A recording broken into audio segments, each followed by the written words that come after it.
Hello, welcome to the channel. Subscribe, leave a like, and don't forget to write a comment. Enjoy watching. When the number popped up on my phone screen, I didn't recognize it, but something told me to pick up anyway.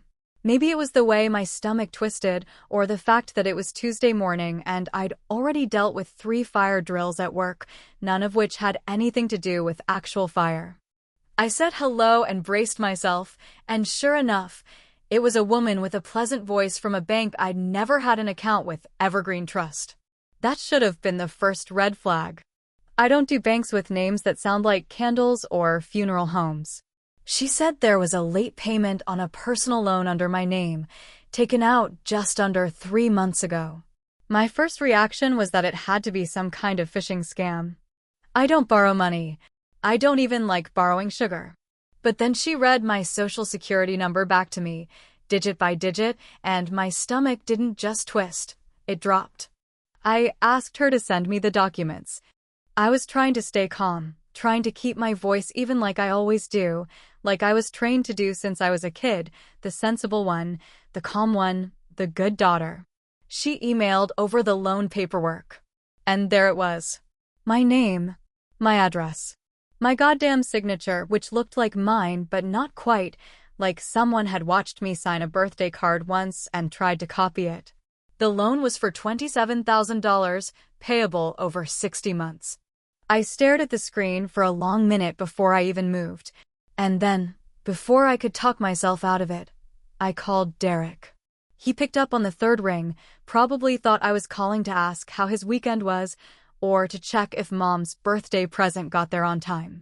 He sounded breezy, almost bored. Hey, Ratch.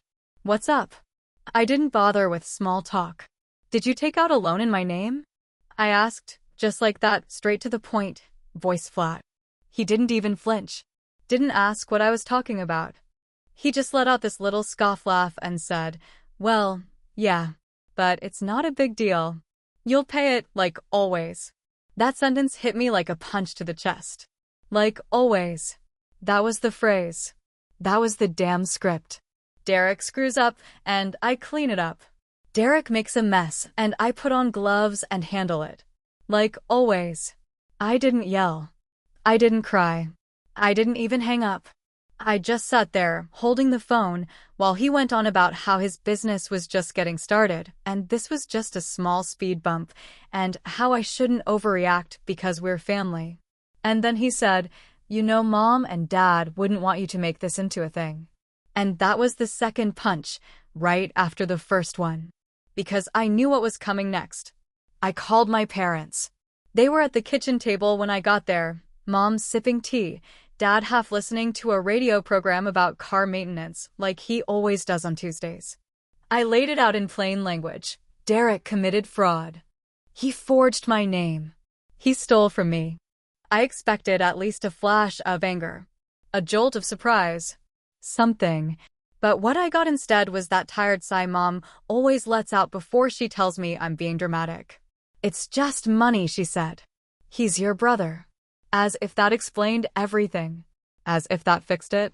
Dad didn't even look up from his coffee. You always were better with money anyway, he said, and I felt something crack in the back of my throat. Not break, crack. It's different. A break is loud and sudden. A crack is quiet, almost polite. But it spreads. And it never goes back. I didn't scream. I didn't flip the table or call the police or burst into tears. I just smiled. I looked at both of them, sitting there in the same chairs they'd sat in for 20 years, pretending their son wasn't a parasite and their daughter wasn't bleeding out emotionally. I said, I'll handle it. And Mom patted my hand like I'd just promised to pick up groceries. They thought I meant I'd pay it. They thought I meant I'd fall in line again. But they didn't see what I saw. They didn't hear what I heard in my own head the moment Derek said, like always. Because something changed in me right then. Not a breakdown. Not a meltdown. More like a gear shifted. A switch flipped. That quiet crack became something deeper. Stronger. I wasn't going to pay a cent. I wasn't going to clean this up. But I was going to handle it. And the next time Derek smiled at me like that, I'd make sure he choked on it. The next morning, I woke up before my alarm, which almost never happens unless something's seriously wrong in my body or my life, and this time it was definitely the latter. My brain had been spinning all night, playing the same sentence on loop like some sick, twisted mantra, "You'll pay it, like always." That phrase sat in my gut like spoiled meat, festering and heavy. It wasn't just about the money anymore, not even close. It was about every damn time I'd bitten my tongue so hard I tasted blood, every moment I'd shoved my needs down so someone else, usually Derek, could get what he wanted without even asking nicely. It was about years of being the invisible backbone to a family that only noticed me when something needed fixing. I sat at my kitchen table with a legal pad, the kind I used back in college, and I wrote down everything I could remember: dates, bank names, phone calls, his stupid voice saying that stupid line. I started building what I called the case file. It was mostly out of instinct, I think, not rage. Because if I let myself feel the rage, I wasn't sure I'd be able to stop. By noon, I'd already requested my credit report from all 3 bureaus. I spent my lunch break at the notary office, swearing affidavits and asking for photocopies of every relevant document I had. It felt strangely peaceful, like pulling weeds after a long winter. Methodical. Predictable. But every so often, I'd stop and remember something that made my throat tighten in a way I couldn't explain. Like my 15th birthday, when I waited 2 hours for my parents to come home from Derek's football game. They brought him ice cream and a trophy. I got a card signed, "Love you, kiddo," with no money inside. Or the time I got into that scholarship program for girls in STEM, and my mom said, "Don't brag about it too much." Derek's already feeling a little left out. That was the script. Always dull Rachel, reliable Rachel, the spare tire in case the golden child went flat. You know, I once had a college fund. Not a huge one, but enough for in-state tuition. I was 17 when I found out they'd emptied it 6 months prior to help Derek pay off his second DUI fine. Mom said, "It's all the same money anyway." No, it wasn't. That was mine. But they didn't see the difference because, to them, I was just an extension of the family machine. Keep the peace, keep it quiet, keep it moving. That night, I sat in my apartment and went through every email, every voicemail I had saved. And I found one from 6 weeks ago, Derek, laughing and saying, "I had to sign your name to get it through underwriting. You were at work, so I figured, why not? You'll thank me later." I saved it to a flash drive, twice. Labeled it insurance. It's funny what memories come up when you start poking the old bruises. Like the time I made the honor roll and Derek got caught shoplifting a Bluetooth speaker. Guess which one of us had to apologize at the dinner table? My mother said, "He's going through a phase. You're older, you understand." Except I wasn't older. I was only 13. But I understood one thing: being invisible was my job. Being loud, messy, forgiven, that was his. And that's when I knew I wasn't just going to fight back. I was going to make sure the fight left marks. I started drafting the fraud report for the state attorney general's office. I created a timeline with dates and documents to match. Every click of the mouse felt like stacking a brick into a wall I should have started building years ago. A wall between me and them. Not to shut them out, exactly, but to finally stand tall without being crushed. Around 3 in the afternoon, I sat back and looked at the numbers again. $27,000 was the loan. He'd missed 3 payments already. With fees and interest, he owed about $35,000, more than enough to buy a decent used jet ski. I mean, those things run high, right? Maybe not that high. Whatever. The point is, it wasn't pocket change. It was premeditated, it was dirty, and it was personal. I looked at the folder I'd put together, every paper clipped and labeled and highlighted like a courtroom thriller. Fraudulent identity claim. Derek M. Campbell. It felt surreal, seeing it printed like that, like I was reading someone else's life, or a novel that was finally getting good after 40 slow chapters.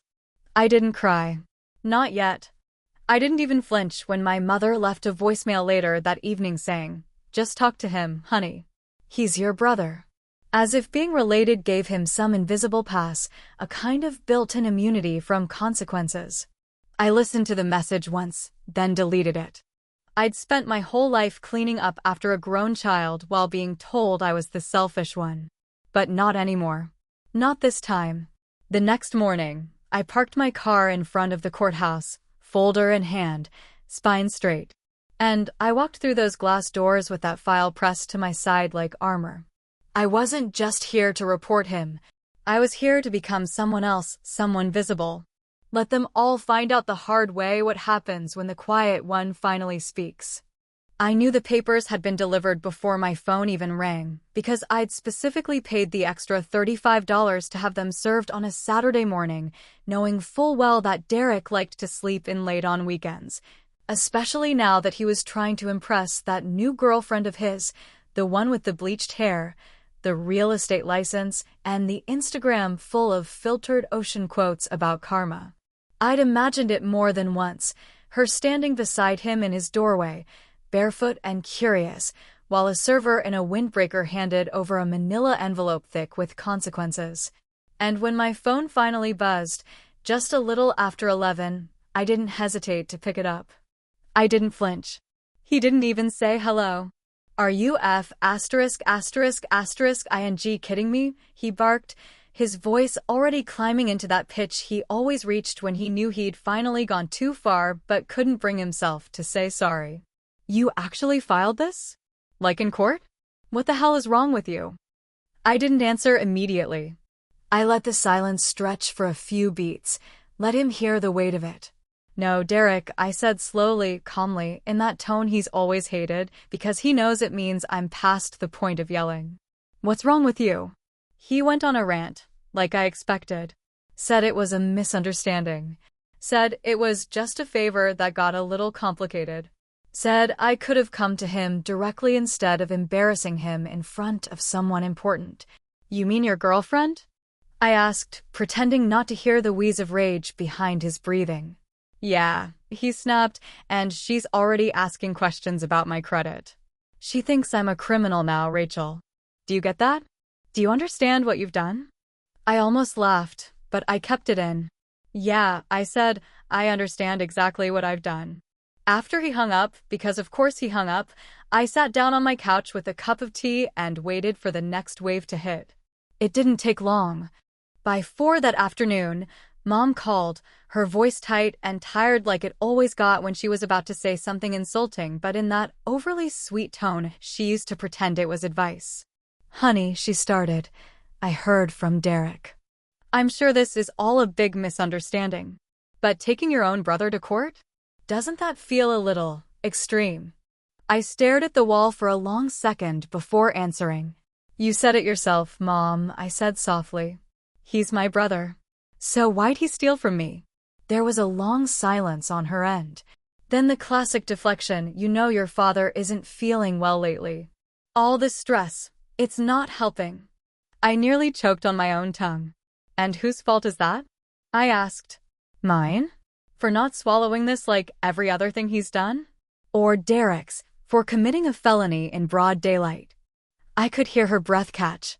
"You're blowing this way out of proportion, Rachel." And there it was. The magic line.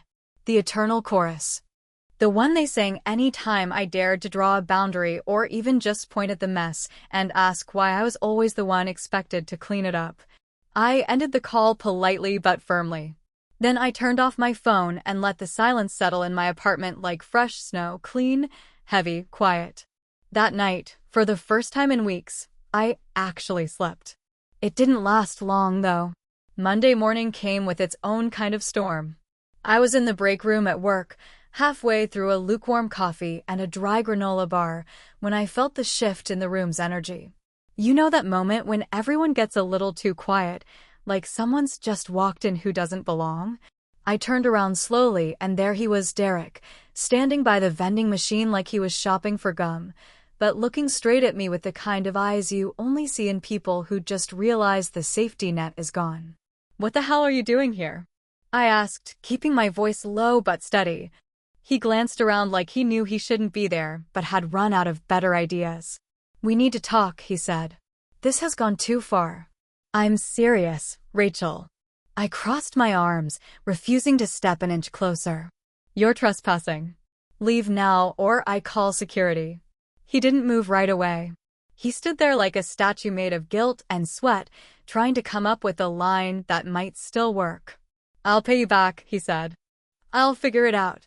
I just need you to drop the case. Please. You can't do this to me. I laughed then, not loudly, not mockingly, just that soft kind of laugh you let out when something's so absurd it stops being painful. I didn't do this to you, I said. You did. Then I turned and walked out, letting the door close behind me with a soft, final click. But I could still feel his eyes burning into my back, not with hate, not even with anger, but with fear. Because for the first time in our lives, Derek had no idea what I would do next. And that, for him, was the worst punishment of all. The next morning, I marched straight into human resources with a clear voice and a tight folder under my arm, the same folder I'd carried into the courthouse, and for the first time in a long time, I wasn't shaking, wasn't second-guessing, wasn't holding my breath and waiting to be told I was overreacting. I told them exactly what had happened, that my brother had come to my workplace uninvited and had confronted me in the break room about an ongoing court case regarding financial fraud. I gave dates, times, names, and even showed them the messages I'd received from him in the weeks leading up to that moment, each one another log on the fire I'd been building carefully, intentionally, and quietly. HR didn't ask any dumb questions. Thank God, and within 48 hours they'd implemented a no-contact policy for him and logged the incident as a workplace safety concern. That same afternoon, I filed a temporary restraining order at the county courthouse and was told that it would be reviewed within 72 hours. I thanked the clerk like she'd just handed me a gold medal and walked out with my chin up, my shoes loud on the tile floor like a drumbeat announcing that Rachel, the quiet one, was finally done playing the part everyone else wrote for her. Later that week, I started therapy. Not because I was unraveling, but because I wanted to make sure I never ended up back where I used to be, shrinking, swallowing, apologizing for having limits like they were personality flaws. The therapist was a woman in her 50s named Linda, who wore thick sweaters and glasses that made her look like someone's wise aunt, and I liked her almost immediately. In our first session, she asked, "When did you first start feeling like your needs didn't matter?" And I laughed without meaning to, because I didn't know how to explain that it wasn't one moment. It was every moment stacked together like bricks in a house built entirely out of silence and expectations. By the second session, I told her about Derek, about the loan, about the voicemail where he laughed while admitting to fraud like it was some harmless prank. And when I finished talking, Linda didn't look horrified or confused. She just nodded and said, "So you finally started telling the truth out loud." That line stuck with me, because for the first time in my life, the volume was mine to control. And I wasn't whispering anymore. The turning point came one evening when I was scrolling through social media and saw Derek's girlfriend, Cammie, the real estate queen with veneers and hashtags, posting a video about financial independence. I stared at the screen for a good 5 minutes before I picked up my phone and messaged her. Not out of spite, not even out of anger anymore, but because she deserved to know the truth before she tied herself to a sinking ship disguised as a man with potential. I didn't embellish, didn't dramatize. I just told her he had fraudulently taken out a loan in my name, that there was a court case in progress, and that she could verify it if she wanted. She saw the message within 10 minutes. She didn't respond right away. But the next day, Derek called me again, this time sounding less angry and more panicked. "You told her," he said, voice shaking in that way I'd only ever heard once before, back when he got caught sneaking out in high school and tried to blame it on me. "You ruined my life." I didn't say anything, just let him stew in the silence until he started breathing heavy like he always did when he didn't get his way. "She broke up with me," he added, as if I was supposed to feel bad, as if the pain he was feeling was new or unique or unjust. I wanted to say, "You did that all by yourself," but I didn't. Some silences are better than sarcasm. 2 days later, I got a call from a friend who worked at the dealership where Derek sold used cars on commission. She told me he'd been let go. Apparently his financial instability had caught up with him, and there were rumors that he might have fudged some paperwork on a couple of past sales. The fall was quick, brutal, and entirely his own making. His credit was in flames, his job gone, his girl out the door. And me? I slept. Really slept. Deep, unbothered, no dreams kind of sleep, the kind you don't even realize you haven't had in years until you finally feel it again. Still, late one evening, as the streetlights flickered on outside my window and I sat sipping chamomile tea like some smug suburban widow, my phone buzzed with an unfamiliar number. I knew who it was before I even picked up. My father, voice low and solemn like a preacher at a funeral, said, "You've turned into someone we don't even recognize." I paused, let it hang in the air like a question no one actually asked. "Good," I said finally, and then hung up, knowing full well that the version of me they did recognize, the one who bent until she nearly broke, was never coming back. The courthouse was cold that morning, not because of the weather. It was early spring and the sun was finally warming the pavement, but because buildings like that always felt like they were designed to keep emotion out, like concrete wombs made for judgment, not justice. I sat on a bench outside the courtroom doors with my folder on my lap, the edges of the paper worn from being handled too many times, but still solid, still ready. Inside were everything I'd been collecting for months now, emails with timestamps, loan agreements with his forged signature pretending to be mine, and the crown jewel of it all, a voicemail from Derek himself, laughing about how he signed my name because it was easier that way, like it was a minor favor instead of a felony. When they finally called us in, the courtroom felt smaller than I expected. Derek was already seated at the defendant's table, dressed in a wrinkled gray suit that didn't fit right in the shoulders, looking pale in that way people look when they finally realize the consequences are real and coming fast. He didn't make eye contact with me as I passed him to sit in the plaintiff's seat, but I could feel the heat of his stare anyway, like a dying engine trying to roar one last time before sputtering out completely. The judge was a woman in her 60s, sharp-eyed and calm, the kind of person who'd probably raised 3 kids and knew how to tell when someone was full of shit before they even opened their mouth. She glanced through the documents, listened to the opening statements, and then nodded for me to begin. I stood up, my palms a little sweaty but my voice steady as concrete. I walked her through every piece, dates, amounts, forged signatures, missed payments, declining credit, and the voicemail. I played it out loud in the courtroom, Derek's voice echoing through the speakers like a confession dipped in arrogance. When it was Derek's turn to speak, he stood slowly, cleared his throat like he thought that would make him sound composed, and then launched into a half-hearted monologue about how we were family, about how he never meant to hurt me, and about how this was all a misunderstanding between siblings. And then, like a cherry on a rotting cake, he said, "She's my sister. She was always supposed to have my back." The judge didn't flinch. She didn't smile. She didn't soften.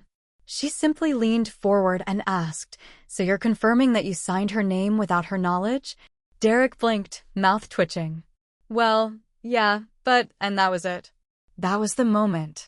You could feel the courtroom shift. You could feel the ground tilt beneath him. The judge looked at him like he was a disappointing essay, one that had every chance to be honest, but chose the lazy way out instead. In less than 15 minutes, she issued a ruling.